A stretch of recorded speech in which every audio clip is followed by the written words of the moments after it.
Feel this now. You didn't stumble here by coincidence. The words in front of you are not ordinary sentences. They are signals, activating recognition deep within your system.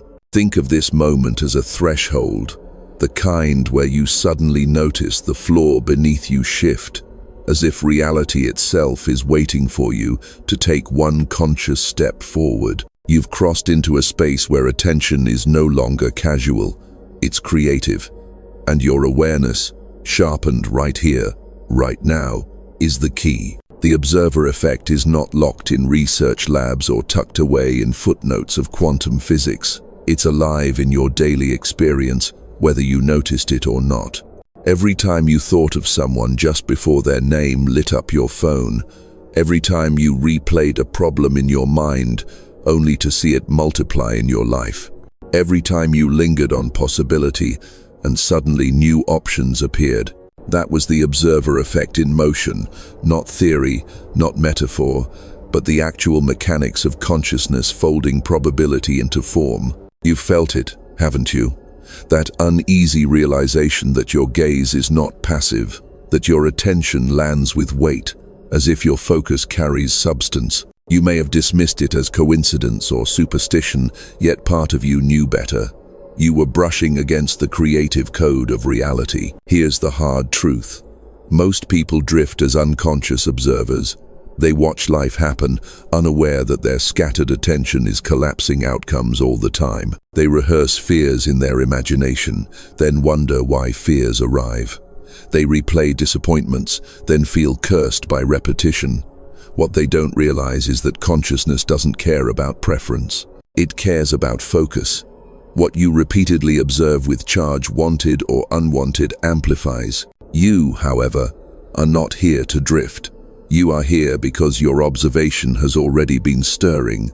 You've sensed the strange elasticity of time when you fall into deep focus. Minutes stretch or collapse as if time itself bends around your awareness. You've seen small synchronicities multiply, the right person calling at the right moment, the song on the radio echoing your inner thought. These aren't random fragments. They are signals that your observer effect is becoming conscious. Imagine, instead of drifting, you place your awareness like a spotlight, not a weak flashlight scattering beams across every direction, but a concentrated ray of quantum light. Wherever you point it, probability collapses into experience. This is your key. Not force, not struggle, observation, attention with charge. What changed was your recognition of the difference between casual-looking and reality-shaping observation. Casual-looking is the background hum of perception. It records but doesn't direct. Reality-shaping observation is when you lean inward with emotional presence, when your gaze carries coherence, like a tuning fork vibrating a note into the room. That's when possibilities bend toward you, aligning with the frequency of your observation. Try to remember a recent moment when you felt fully present, not multitasking, not skimming reality, but fully inside a single act. Maybe staring at the flame of a candle, maybe listening so deeply to someone's story that the world blurred away. In that moment, you were not just noticing, you were shaping. You were training your quantum spotlight without knowing it. Soften into this. The key is not in adding strain or forcing yourself to observe the right thing. The key is noticing how you are already observing. Then you choose. Do you scatter or do you focus? Do you collapse fear again or do you turn toward possibility with deliberate steadiness? Then reality does something unexpected. It answers, quicker than you imagine, sharper than you thought possible. A conversation shifts because you observed it differently. A door opens because you stopped observing walls. A wave of relief arrives because you chose to observe peace instead of turmoil. Feel this now. You are not learning to switch on the observer effect. It's been on since your first breath. What you are learning is how to hold the key consciously. This moment is ignition, the spark before the engine hums. What unfolds next depends on where you choose to point your quantum spotlight. Notice how easy it is to complicate this. People hear the phrase observer effect and imagine chalkboards filled with formulas, labs with blinking monitors, scientists adjusting equipment. Yet the truth is far more intimate, far more accessible. The mechanics live inside you, unfolding in every moment you give attention to something. Think of probability as a vast ocean, waves rising and falling in infinite patterns. You don't control the ocean. You never could. But when you place your focus on one wave, you collapse it into form. It's no longer potential. It becomes lived reality. That's all the observer effect is at its root. Attention selecting from infinity. Here's the distinction that changes everything. Casual attention versus reality, creating observation. Casual attention is when you scroll absent-mindedly, when you overhear words without really listening, when you look at the world without presence. That kind of perception records, but it doesn't shape. Reality creating observation happens when you're charged, emotionally and consciously, with what you're witnessing. It's when your focus lands like weight on the scales of probability. Suddenly, one option outweighs the rest, and reality folds around it. Imagine instead of drifting through your day, you treat your focus as a lever. You push down with fear, and fearful events tip into being. You push down with love, and loving experiences arise. The lever doesn't judge. It amplifies whatever weight you place on it. Here's the hard truth. Most of your life up until now has been a mixture of both moments of casual drifting spliced with flashes of potent observation. You've already proven this to yourself. Think of a time you obsessed over something small, a late bill, a tense conversation, a worry about your health. The more you replayed it, the more the problem seemed to multiply. That wasn't misfortune, that was observation collapsing probability. Try this small move. Recall the opposite. Remember a moment you simply noticed possibility, gently but with conviction. Maybe you thought about running into an old friend, and the next day they crossed your path. Maybe you pictured finding something you needed, and suddenly it appeared. These weren't lucky accidents. They were micro-manifestations, small flashes of the observer effect, proving itself in plain sight. What changed was not the external world deciding to favor you. What changed was the frequency of your observation. You charged your focus with enough presence that the field responded. Soften into this. The mechanics don't require mystical training or decades of meditation. They require awareness of the difference between casual attention and deliberate observation. Once you know which mode you're in, you can shift. Imagine holding a magnifying glass over a patch of sunlight. Casual attention is letting the glass tilt, scattering light across the ground. Reality creating observation is steadying the lens until fire ignites. Both involve the same Sunday. The difference is steadiness, charge, coherence. Feel this now. Your observer effect doesn't ask you to become someone else. It asks you to notice how you already function. The moment you recognize casual drift, you can pause. You can lean into deliberate observation, steady the magnifying glass, and watch probability collapse into flame. And here's the most empowering part. It doesn't take weeks to prove this.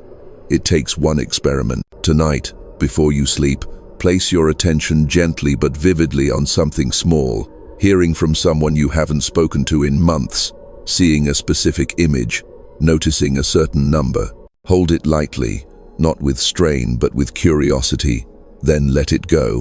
When it arrives, and it will, you'll know you've just witnessed the mechanics firsthand. This is your initiation into conscious creation. No formulas needed, no permission slips required. Only observation, weighted with presence, collapsing infinity into form. Here's the hard truth. Focus alone doesn't decide what becomes real. It's the emotional electricity behind your focus that tips the scales. Think of your attention as a hand placing chips on the table of probability.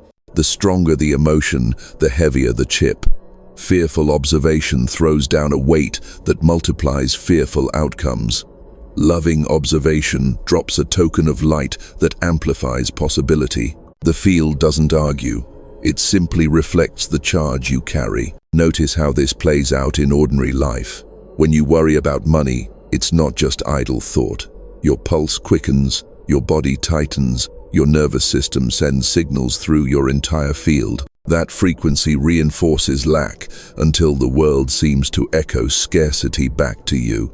But shift the charge even slightly and the echo changes. Gratitude for a single dollar, appreciation for a small win, transforms the signal. Suddenly, abundance finds a way to mirror itself in your path. Imagine instead of dismissing emotions as random noise, you treat them as quantum selectors. Every spike of fear or surge of joy is the field asking, which path do you collapse now? Your feelings are not side effects. They are steering currents. Try this small move. The next time you notice fear rising, don't battle it. Fighting only doubles the charge. Instead, pause. Place your hand on your chest. Take one slow. Inhale through your nose, count to 4, and exhale to 6. With each breath, say silently, observe, allow, release. You've just redirected the current. The weight shifts, the scale tilts, and the field recalibrates. Soften into this. Excitement and fear can feel almost identical in the body. A quickened heart, butterflies in the stomach, a heightened edge of awareness. The difference lies in interpretation. Call it fear, and you collapse fearful outcomes. Call it anticipation, and you collapse opportunities. The sensations are the same. The story changes the collapse. Feel this now. Love is not abstract in this process. It's the most magnetic charge you can carry. Observe a situation with genuine love, even if it's unresolved, even if it's imperfect, and the field bends toward coherence. Relationships heal faster, strangers soften. Solutions appear that logic alone couldn't engineer. Here's the key insight. Emotions don't need to be eliminated. They need to be integrated. Fear doesn't have to vanish before you can create consciously. It only needs to be recognized as weight on the wrong side of the scale. Once you notice it, you can shift it. Imagine holding two tuning forks. Strike one vibrating with fear, and nearby objects pick up that tone. Strike the other resonating with love, and the entire space harmonizes differently. Your observation is the strike. Your emotion is the pitch. What the world plays back depends on the tone you send. Try this experiment tonight. Before you step into a conversation you normally dread, pause. Choose one word to hold silently in your chest, maybe ease, maybe understanding. Observe the exchange through that single word. Watch how the energy shifts. This isn't mind trickery, it's observation infused with deliberate emotional charge, reshaping the outcome. Then reality does something unexpected. The person responds with warmth, or the tension dissolves, or the issue that once spiraled suddenly finds resolution. That's not luck. That's your observation, powered by emotional charge, collapsing new probabilities into form. Soften into this. Your emotions are not liabilities. They are fuel. They decide whether your focus becomes heavy enough to bend reality one way or the other. And every breath you take gives you the chance to choose which current you ride. Imagine instead of dismissing dreams as random static, you treat them as rehearsal spaces. Every night, your consciousness slips into a field where rules loosen, time dissolves, and probabilities can be tested without consequence. What most people call a dream is often a training simulation for the observer effect. Notice how often your dreams carry themes of watching, noticing, or witnessing. You see events unfold before they happen. You observe landscapes shifting in impossible ways. You sometimes realize, mid-dream, that your gaze itself alters the scene. These are not idle fantasies. They are exercises in observation without physical interference. Here's the hard truth. Your dream state is not a lower level of awareness. It's a parallel lab where you refine your ability to collapse probability through pure attention. In waking life, your observation competes with inertia, habit, and social conditioning. In dreams, those weights drop away. You observe, and the scene bends immediately. Think of a moment when you dreamed something uncanny, perhaps meeting a person you hadn't seen in years, only to encounter them days later, or dreaming of a situation that mirrored itself in waking reality. Most dismiss these as coincidences, but in truth, your dream state was rehearsing the probability before it crystallized in daylight. Try this small move. When you wake, instead of shrugging off your dreams, pause. Write down a single moment from the night, even if it's blurry. Then ask, what was I observing? This simple question reframes your dream from random theater into conscious practice. Soften into this. You don't need full lucid dreaming to benefit. Even passive dreams function as calibration. Each scene is a sandbox where your focus learns to weigh possibility. By acknowledging them, you strengthen the bridge between night rehearsal and waking application. Feel this now. You can even guide the rehearsal deliberately. Before sleep, choose one word like clarity, healing, or opportunity. Whisper it gently as you drift off. This word becomes the anchor for your dream field. It instructs your subconscious to practice observation through that lens. The dreams that follow may be symbolic, surreal, or literal, but the frequency will carry into your waking day. Imagine instead of chasing control in dreams, you allow curiosity. You watch the dream bend around your observation. A locked door appears. Hold your focus gently on open, and often the dream shifts. That small act is training your nervous system to expect pliability in waking life as well. Here's a guided 90-second rehearsal you can try tonight. As you lie down, place one hand on your chest, one on your stomach. Inhale to 4, exhale to 6, 3 times. Silently repeat, observe, soften, receive. Picture yourself inside a dream, watching a simple candle flicker.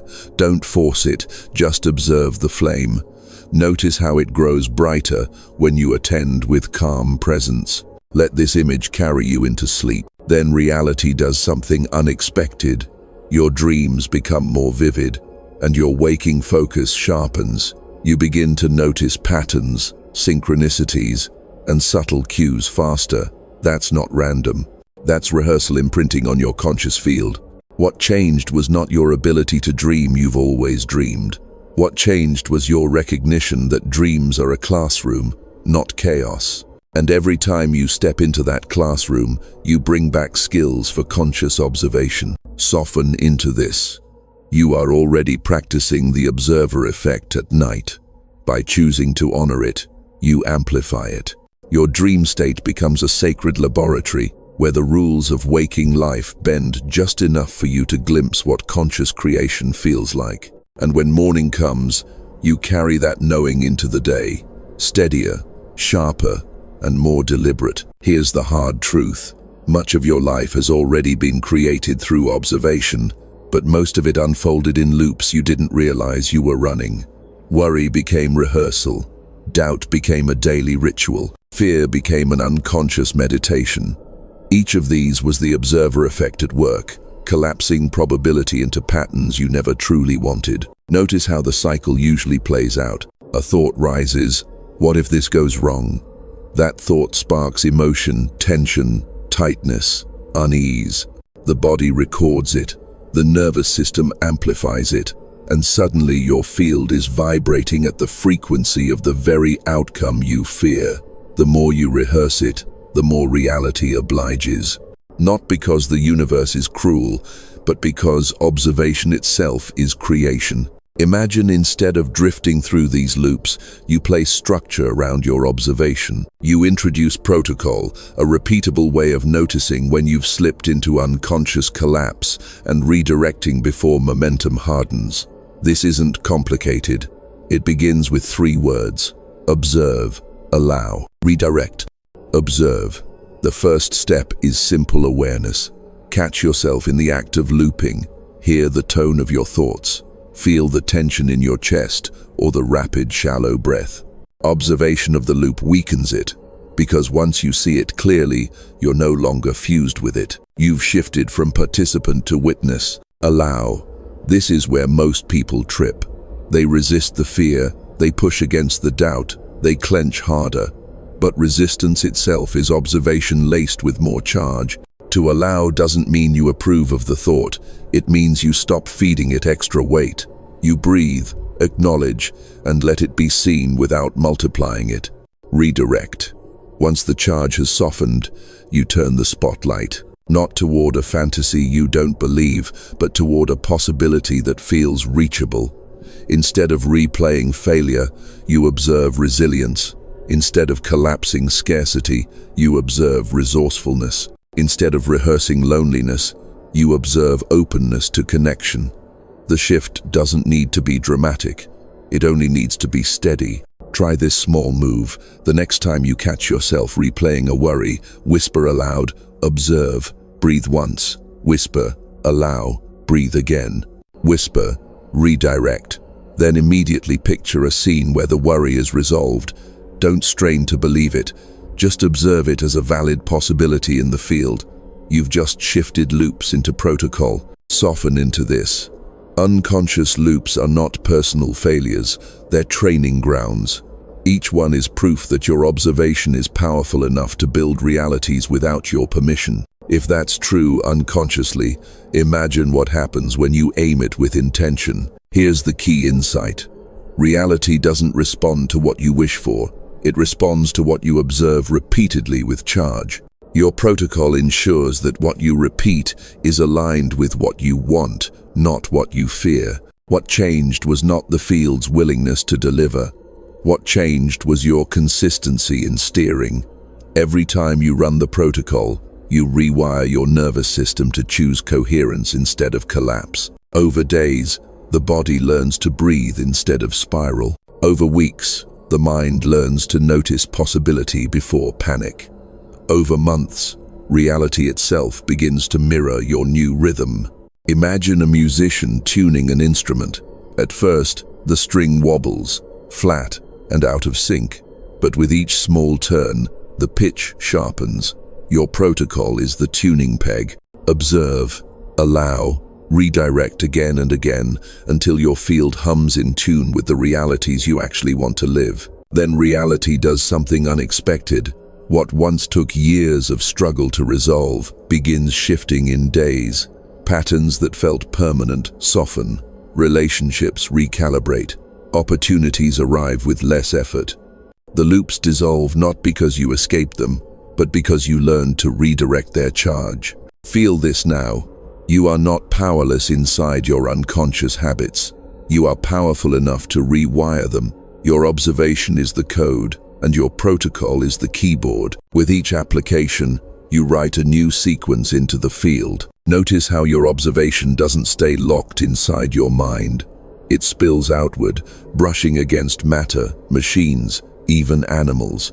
This isn't superstition, it's feedback. Consciousness leaves fingerprints wherever it rests, and the more coherent your observer effect becomes, the clearer the feedback grows. Imagine your phone glitching just when you're in a heightened state of focus. You may laugh it off, but beneath the humor lies a pattern.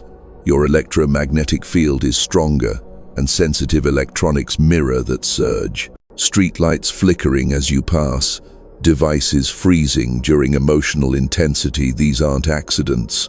They're subtle nods that your observation has weight. Here's the hard truth. Most people ignore these cues.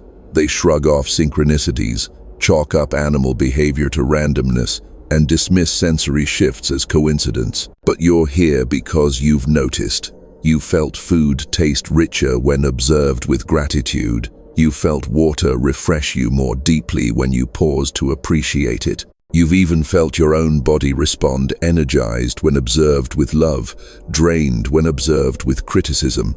That responsiveness is proof that your focus doesn't stop at awareness. It communicates. Try this small move. Run a 24-hour experiment. Choose one object you interact with daily, maybe a glass of water, maybe your laptop. Each time you touch it, pause. Observe it with appreciation. Whisper a silent thank you. Watch what happens. Does the water feel more hydrating? Does the laptop respond more smoothly?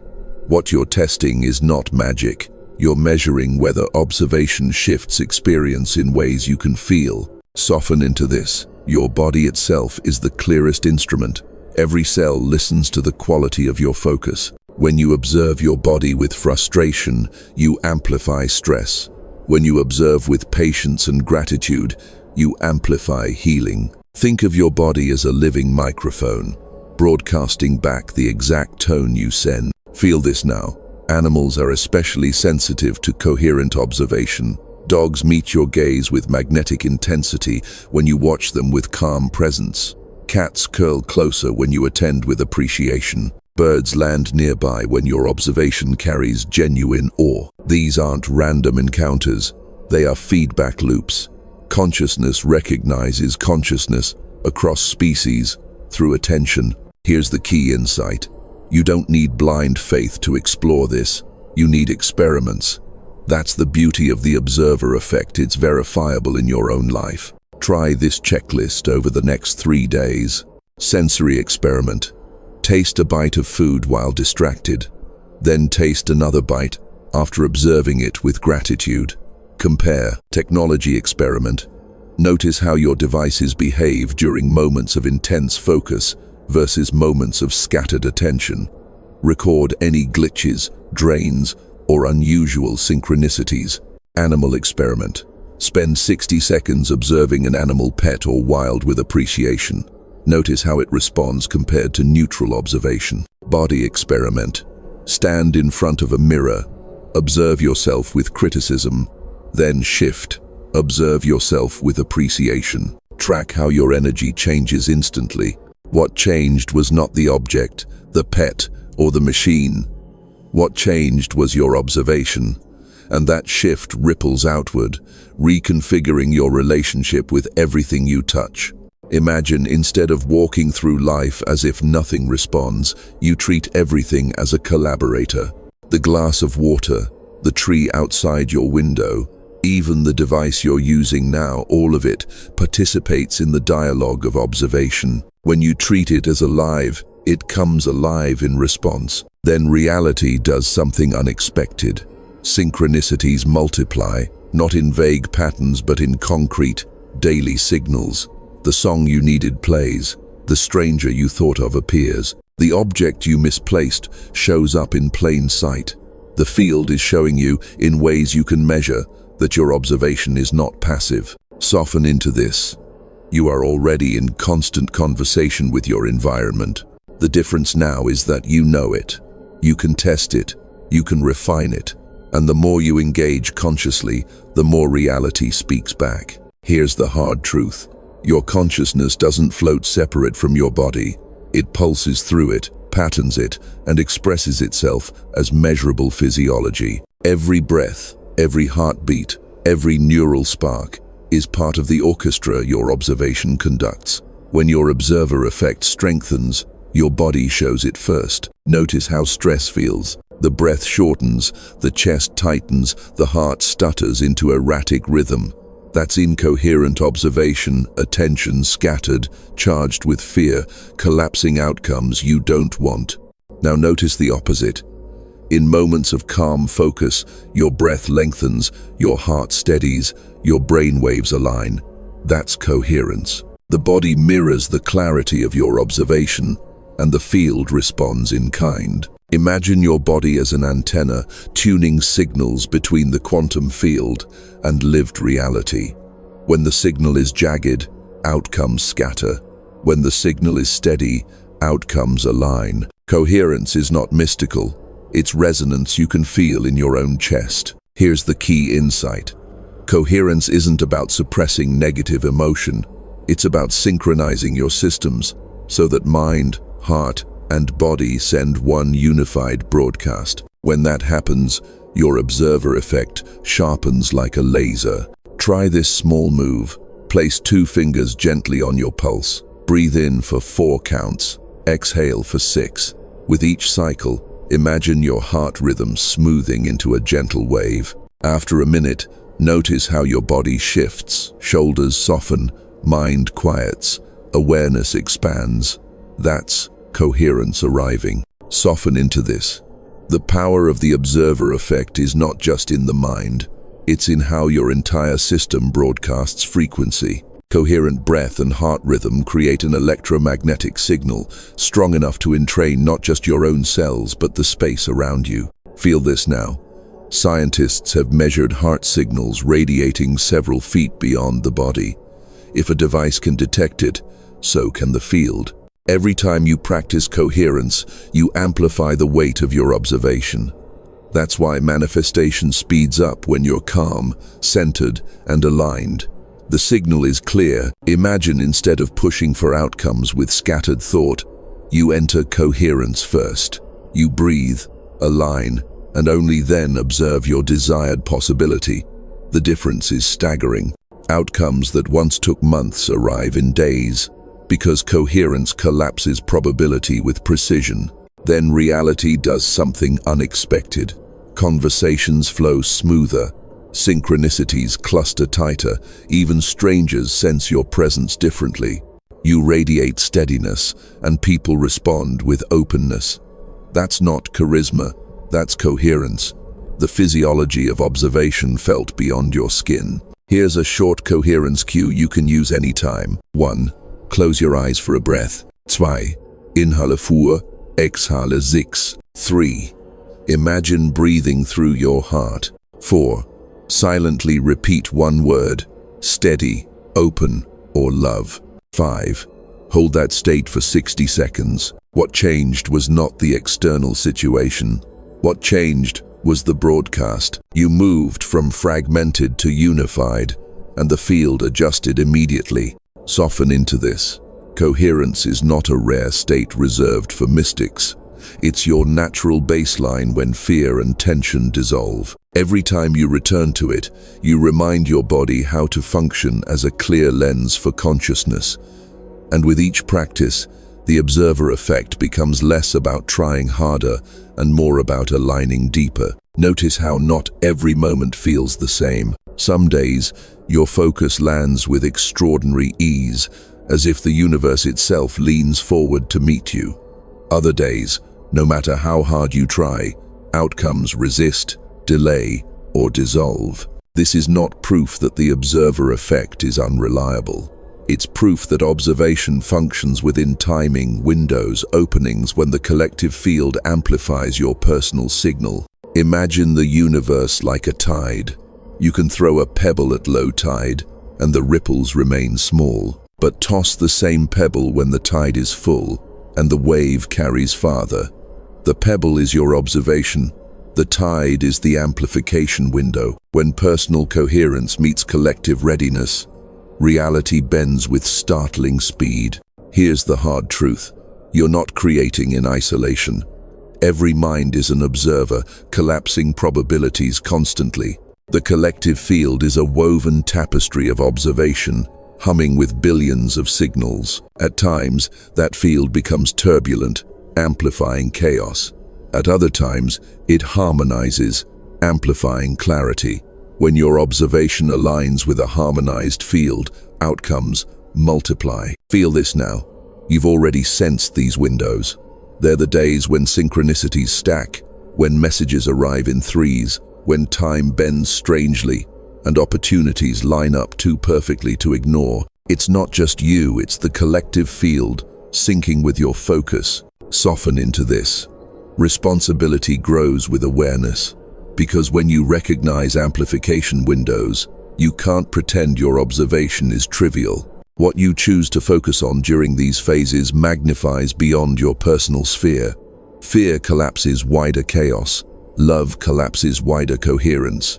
Your private choice ripples into the public field. Try this small move. The next time you sense heightened synchronicity, repeating numbers, unusual ease, quick responses, pause before placing your focus. Ask yourself, do I want more of what I'm about to observe?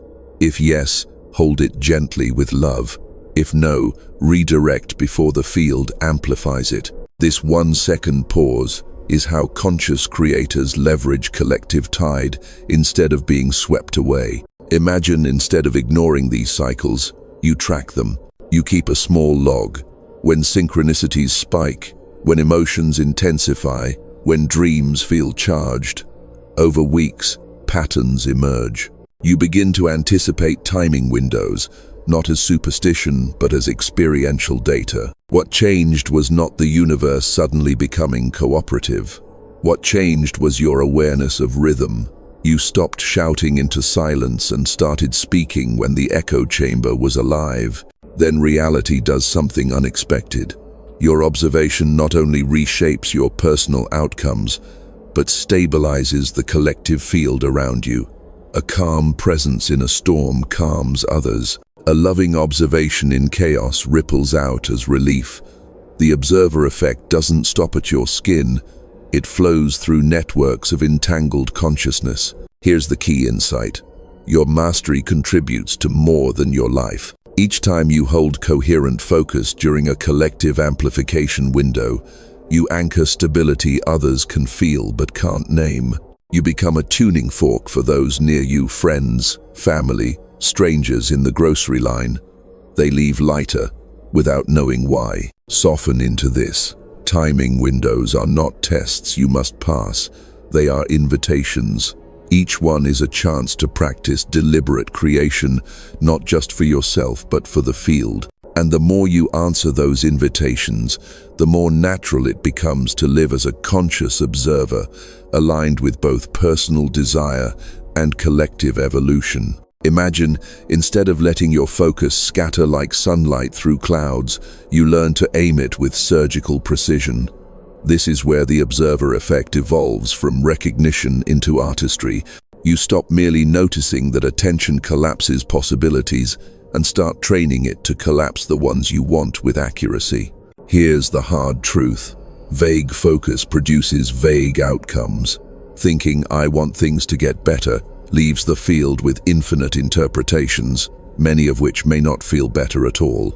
Advanced selection techniques refine your spotlight so the probability you collapse matches your authentic desire. Notice how language itself directs observation. Every word carries frequency. Whisper, struggle while you focus, and the field bends toward friction. Whisper, ease, and your body, breath, and environment shift subtly toward alignment. Most people talk carelessly, unaware that every phrase functions like a code sent into the field. Try this small move. Replace questions like, "Why is this happening to me?" with "How is this guiding me?" The field hears the observation in your language. One collapses victimhood, the other collapses direction. That tiny pivot rewrites outcomes. Soften into this. Selection doesn't mean forcing your will. It means tuning your frequency, like adjusting a radio dial. Infinite stations exist, but you can't hear them all at once. By choosing a station deliberately, you collapse static into music. Feel this now. One of the sharpest tools is micro-scripting. Instead of writing long affirmations you don't believe, script a 30-second scene you can observe with conviction. For example, picture yourself opening an email that brings relief, or walking into a room where you feel welcome. Let it be short, sensory, and believable. Observe it as if it's already playing. That scene is enough to collapse new probability waves. Here's a 3-minute protocol to practice advanced selection. 1. Sit comfortably. Breathe until your body softens. 2. Choose one desired possibility, small, specific, believable. 3. Speak one word aloud that carries its frequency: clarity, flow, abundance. 4. Picture a micro scene lasting no more than 30 seconds. Observe it quietly. Woo. End with a long exhale, whispering, "Selected." Imagine doing this daily for 7 days. Watch how small shifts arrive, the unexpected call, the solution that surfaces, the subtle ease entering your environment. Each is evidence that your spotlight has sharpened. What changed was not the field suddenly liking you. What changed was your precision. Instead of scattering light everywhere, you concentrated it until it burned a path. Then reality does something unexpected. Outcomes begin matching not just what you want, but how you felt while observing. If you selected with strain, results carry tension.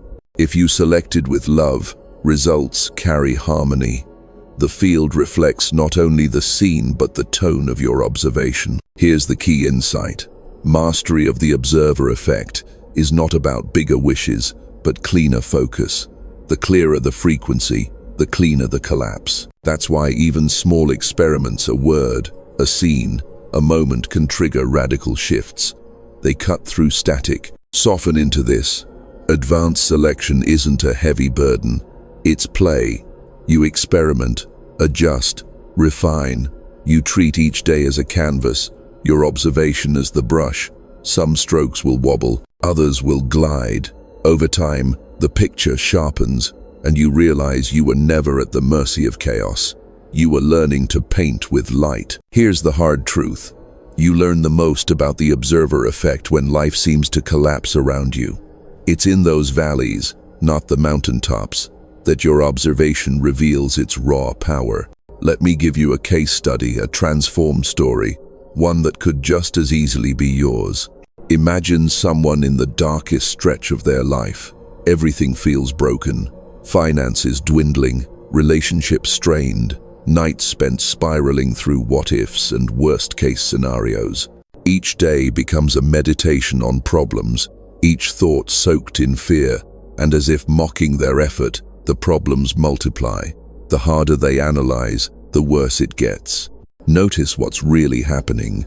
They're not cursed, not unlucky. They're simply observing collapse into collapse. Every fearful thought adds weight, tipping probabilities toward more chaos. The observer effect is working perfectly, just unconsciously, against their own desires. Then comes the turning point, exhaustion. A moment so heavy they can't spiral anymore. They stop analyzing. They stop rehearsing failure. They just sit in silence, watching the present moment with no agenda. It feels like surrender. Yet in that surrender, something shifts. Reality softens. The edges of panic blur. For the first time in months, they glimpse space between thought and outcome. Soften into this. That pause was not weakness. It was recalibration. By allowing silence, they slipped out of unconscious loops and gave the field room to respond differently. Feel this now. The very next day, small anomalies appear. A solution surfaces unexpectedly. A person they hadn't considered before offers help. A path opens that logic had overlooked. None of these are grand miracles, yet together, they signal a new alignment. The observer effect, redirected. What changed was not their circumstances overnight. What changed was their quality of observation. Instead of collapsing fear, they began collapsing possibility. Instead of staring at walls, they began noticing doors. Try this small move. If you ever find yourself spiraling, don't force positivity. Don't paste affirmations over panic. Stop, breathe, observe the moment without agenda. Let silence be your reset. From that stillness, choose one micro scene to observe, not a fantasy mansion, but perhaps the relief of a supportive conversation or the ease of a bill unexpectedly resolved. Hold that lightly, then release. Then reality does something unexpected. Patterns begin reorganizing faster than you thought possible. Struggles loosen their grip, and opportunities cluster. You realize the turning point wasn't about superhuman effort. It was about recalibration, shifting your spotlight from collapse to coherence. Here's the key insight. Mastery is not about never slipping into loops again. It's about knowing how to catch yourself, how to pause, how to redirect. Each spiral becomes a training ground, each reset a victory. Over time, you learn to trust the rhythm, fall, recalibrate, rise as the natural arc of conscious observation. Imagine, instead of fearing breakdowns, you welcome them as signals. Each collapse shows you where your spotlight has been aimed unconsciously. Each pause gives you power to redirect. Each recalibration upgrades your ability to select with clarity. Soften into this. You are not failing when you stumble. You are practicing. You are rehearsing mastery, step by step. And every time you realign, your field strengthens. Your body remembers coherence faster. Your focus steadies sooner. Your reality bends smoother. Feel this now. Recalibration is not a one-time fix. It is the rhythm of conscious creation. You'll spiral, you'll pause, you'll redirect, and each cycle leaves you sharper, steadier, more deliberate. That is the path of the conscious observer.